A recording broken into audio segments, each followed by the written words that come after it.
Wala ka napapansin sa akin? Wala rin naman nagbago eh. Bagong gupit ako eh. Ito mo?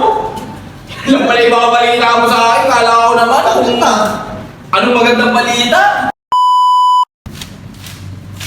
Kailan kaya ako babayaran na yung mga pautang ko? Ang tatagal na ng mga utang nila sa akin eh. Pero wait mo, 150, 100 lang.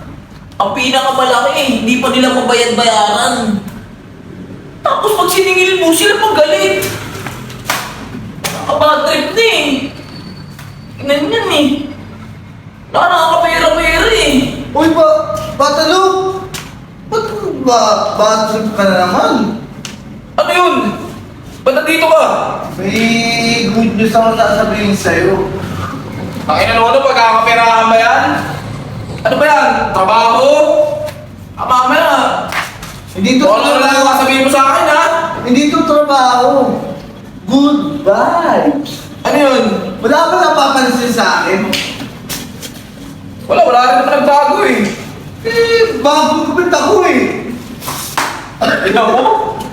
Ilang pala yung mga balita mo sa akin, kala ko naman kung anong magandang balita. Ang sakit. Ano gagawin ko kung bagong gumit ka? Pinagkano wala sa'yo, pinalita ko sa'yo bagong gupit ako. Natignan mo nga yung gumit mo. Ano? Parang patay na ata gumipit yan eh. Hindi oh! Buhay pa yung gupit nito. Ingit ka na sa gupit ko.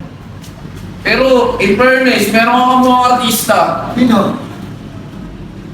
Si Dennis Trillo, kilala mo? Oo! Idol ko yun eh. Kamukha mo. Nagkakalayon talaga yun. Pero tatakpan ng takton yung mukha mo. Ah! Grabe ko naman! Nanuluto. Lakas ang tama mo din eh, no? Bakit? Hindi malakas tama ako. Paiwan na kita dyan. Kasi, bad trip ako ngayon dahil sa mga pautang ko eh. Tapos, papasok ka dahil sa gupit mo. Hindi naman tiga mga gupit mo. Siguro yung nagupit sa'yo, pinagtripan ka lang ata eh. Hindi oh. Maiwan na kita. Wala akong panahon sa ngayon sa'yo, ha? Pagyabang mo yung gupit mo dyan sa kalsado, sabi mo bagong gupit ka. Kaya ano mo, ilagay mo sa magazine, poster mo. Nagaganda ka sa gupit mo eh. Oo! Siyempre. Ano nga talaga po? Sinabi ko lang na bagong gupit ako, nagagalit sa akin. Kaya yung gupit mo, ipaulit mo. Ba't sabi niya, ang pangit ng gupit ko? Magupit mo yung mukha mo. Dito na ako. Oo! Ano yung tao na yun? Kala mo talaga gwapo eh.